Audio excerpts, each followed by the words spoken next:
another episode of My Backyard.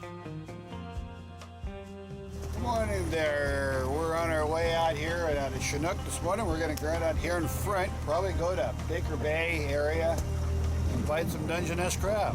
So it's been pretty good here. We got a flood tide. We're going to be high about 1 o'clock, so we're going to run out here and get these pots down and pull them about every 15 minutes. Get our 2 limits and call it quits. So anyhow, good day so far. Not raining, a little windy, but we'll survive. Chinook, Washington is located in the southwest corner of the state, a few miles northwest of Astoria, Oregon. Both Chinook and Ilwaco provide close access to the game-rich waters of the Columbia River estuary closest to the mouth of the river. It's one of our favorite crabbing areas. It was calm on the inside, but the bar area was nasty. Yeah, that's buoy 14 right out there. As we approach the crab grounds, you can see the Washington State Cougars bucket, our crab pots, and a rusty meat cleaver we use to break up the partially frozen bait. We're using salmon carcasses today. Considering the nickname of the Columbia River Bar, the graveyard of the Pacific, it makes sense that they'd have a Coast Guard presence on site. Here's a chopper from the Coast Guard station Cape Disappointment conducting maneuvers. As Les baits the pots, let's go over the strategy. We have 5 pots. You can have 3 per person on the Columbia. We'll be throwing them in on 50-foot lines and pulling and rebaiting them round-robin style until we get our limits.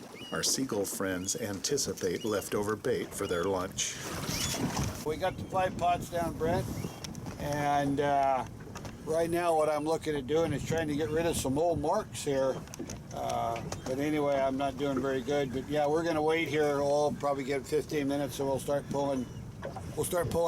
Pulling pots and see what we can find here. So hang on and we'll see what goes on. Apologies for not showing the bulk of the pot pulling on camera, but with me working the gear and Les keeping us off the rocks, so to speak, both of us are occupied by higher priority taskings. You can clearly see that the bar is still very angry. Not too shabby. No, not too shabby at all. Well, let's see what we got here, Brent. We need 3 more to go. We got a pretty good haul so far. Oh, not bad. Couple rookies. 21 in about an hour. Boom! She's getting close.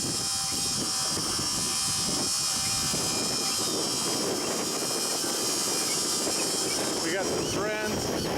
Looking forward to some bait remnants. What do we have here, buddy? Are we limited? I think so.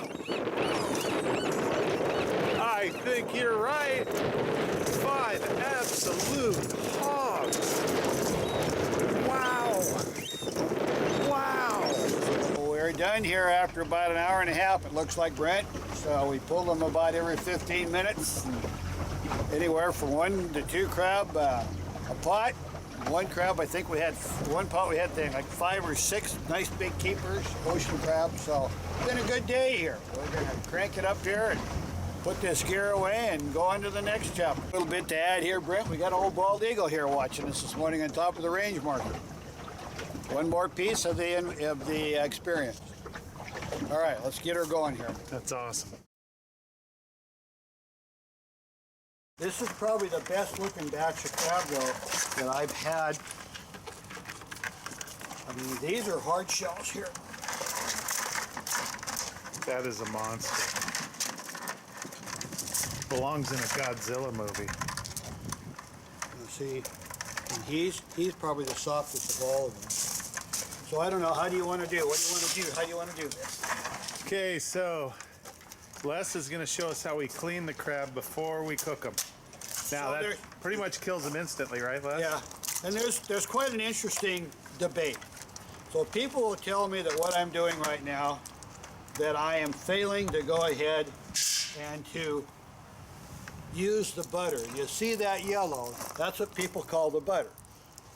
And the people are saying there's a camp that says that butter adds flavor to the crab. I've tried it both ways.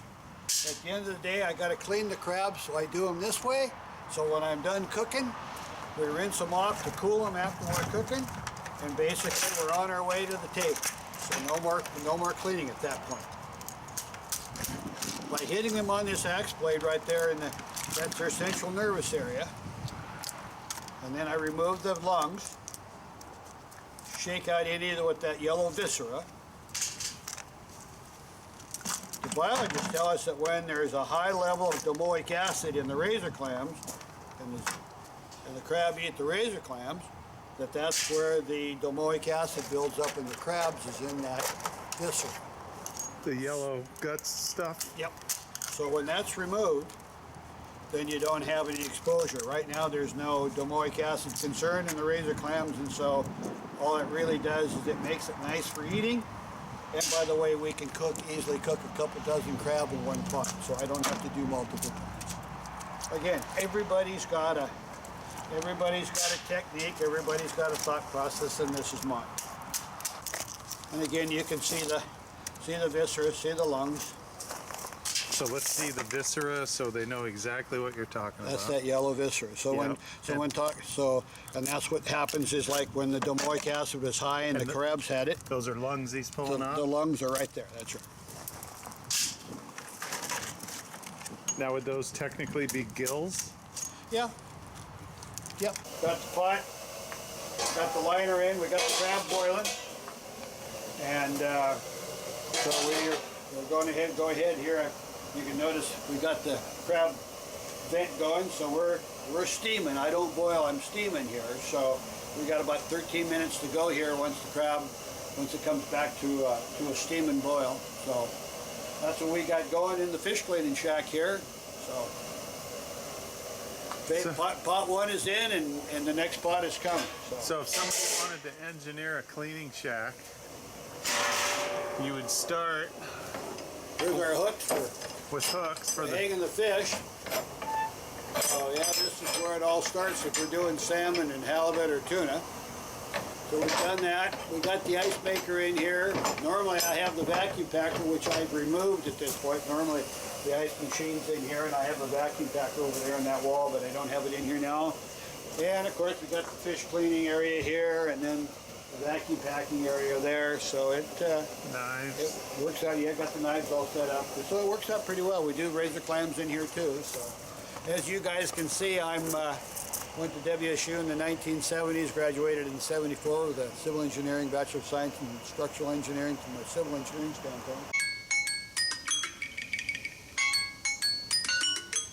Okay, well, let's go ahead and take this off here.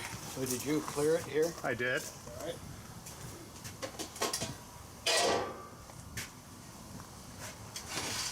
Those gloves are pretty good, huh? Yep, they work really nicely. What we'll do here is dump them out, and then we'll rinse them off with the hose. Cool them down, and we rinse all of that white spooge off that you see get on them. So we'll rinse that off.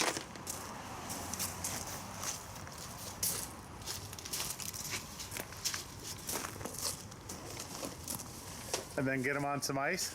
No, actually, it's cool enough. We're good to go. Okay. Yeah. But we can rinse that white spooge off. And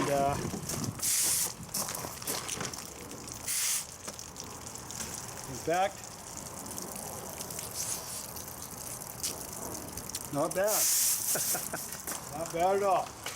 That'll do it for my backyard from Chinook, Washington. Bye, guys.